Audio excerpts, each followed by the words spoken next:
Whoa, that is a little bit too close, so I am going to have to move back a bit. Oh, no one wants to see just my mouth. This is like one of those weird Stanley Kubrick movies. Oh dear. Literally just going to be me playing around with the lens. I know it is. And the autofocus. Hello! It's almost been an entire year since I've done a video, and it's been even longer since I've done a T-Stories video. But this one here is basically an excuse for me to geek out, also to test this new lens. This is the Nifty 50. What is the story of Balamory? Well, it's not the story of Balamory.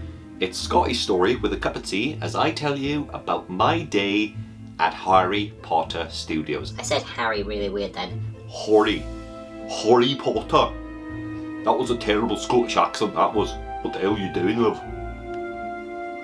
The Sunday that's just gone, me and my brother travelled up to Harry Potter Studios from Swansea, and, well, it was an early start, shall we say. I ended up waking up at 4 o'clock in the morning after working till 8 o'clock the previous day in my muggle job, and our bus was leaving at 10 to 6. So we drove down in the pitch dark and we headed off to London, or to the Wizarding World.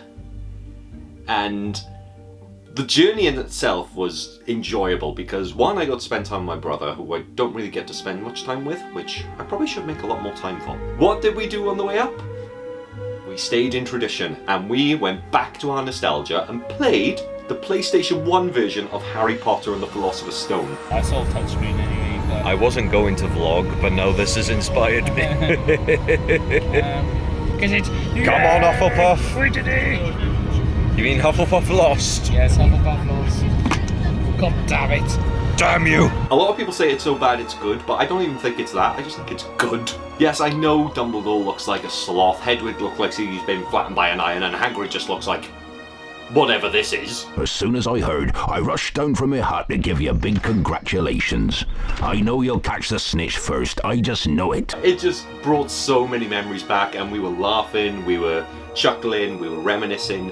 And the bus journey didn't feel like it went on that long because of how much fun we were having. When we eventually arrived, it was about 10 to 11, but the tickets that we had didn't let us in until around 12 at the half 12 ratio. So we had like an hour to kill and we were just geeking out in the gift shop. I could have easily got carried away with buying so much stuff. And then we eventually got into the line for the tour and it was just amazing. I was just in awe at everything. It really hit home of how big this was. Me and my brother didn't know what to expect. We were like, let's just go in blind, let's not look at any spoilers or like what sort of things to expect, because we were just like, that's the excitement of it, not knowing what you're getting into. We were in like this little cinema, we watched like this film about like the making of and like how the sets were used in the actual films and how the actors spent so much time. But then all of a sudden the screen just comes up and then there's the Great Hall door. And I'm like,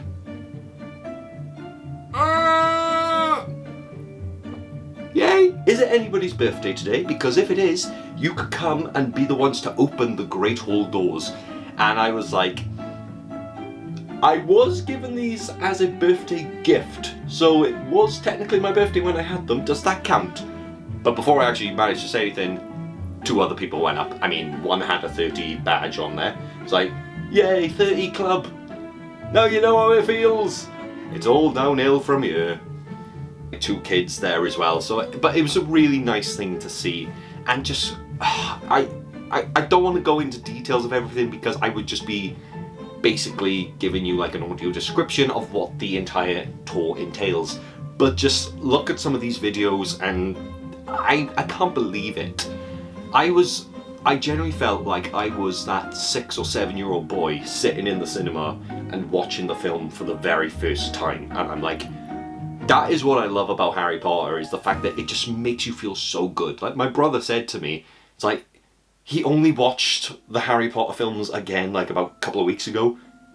But when we got home, he was going to watch the first one again because it's just a feel-good thing. And I just cannot believe the amount of effort and the amount of time like went into making all of this. Like the props, the costumes, the sets, like some of the set builds were absolutely insane. And I'm so glad I got to experience it. So again, thank you fam for those amazing 30th presents. The tour itself is like, on average, it takes up to 3 hours. Now, we didn't get in until 12, but our bus was leaving at 3, so there were points where we did feel like we were rushing a little bit, especially towards like the latter point. Sorry. Butterbeer's still there. Like, we had to try a butterbeer. You can't say you went to Harry Potter Studios and not have a butterbeer. There was no alcohol in it. That might have been a bad thing, but here's the thing. The queues were massive. Like, for food, drinks, and everything like that. And I understand it's, like, we went on a Sunday, so it was going to be busy. However, when you're strapped for time, it's very difficult to get everything in, and you need to eat and drink, you know? We got in the queue, had a butterbeer, me and my bro, and I bought some pumpkin pasties because, I mean, again, similar, you gotta have a pumpkin pasty when you're at Harry Potter Studios. And I thought the butterbeer was quite nice. I thought it was alright. Like, don't get me wrong, I won't rush out of my way to have it again, but it was just very, very sweet. And the pumpkin pasties did not taste like pumpkin. When you go to the pumpkin filling, that generally tasted more like salted caramel. It was more sweet than it was savoury. So I'm like, okay. And my brother didn't throw it back up, which is a good sign. Going back to the rushing element of it, we got out of the tour, and like towards the later part, we were rushing a little bit, and we managed to get back into the gift shop around 2:25 and we thought, right, we are going to get something. My brother bought something, I bought a chocolate frog, and honestly, those chocolate frogs, worth it. People say, oh, £9 for a chocolate frog, but 1, the packaging is authentic. 2, the chocolate frogs are beasts, and they're not like soft chocolate.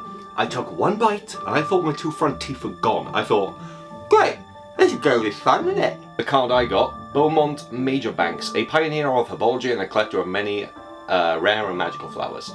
And he is said to have discovered gillyweed. Oh my god, the exposure on that is go! Whoa. Now I look like I'm in a radiation field. I should probably have set the ISO to maybe 100. Whoops, but hey ho. But yeah, nice little collector card, which I'm really happy with. It's just a nice little novelty. I really like that. This was the annoying thing about the coach trip.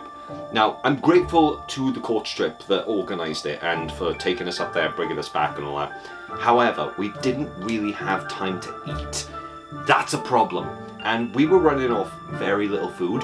So when we got out of the studios by around 10 to 3, I'd say, because of how long the queue was as well, we always said to the guy was, is there a chance that we're stopping at the services? And the driver was like, oh, well, to be honest, I think we're just going to power straight through. And then we were like, but we haven't eaten anything. So we did end up stopping in the services, got a Mackey's, and a couple of other people did. So we didn't feel bad about it. And I never felt bad about it because we have to eat. You know, you got to survive.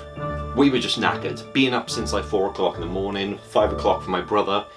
He carried on playing Philosopher's Stone, but I just chucked my headphones on. And what did I listen to? Harry Potter and the Order of the Phoenix audiobook. I believe that we got home at 8:15, and honestly, the travel, the early morning, everything else, worth it. Absolutely worth it. And as a massive fan of Harry Potter, I'm just mind blown by, still in shock at a lot of the stuff that was there.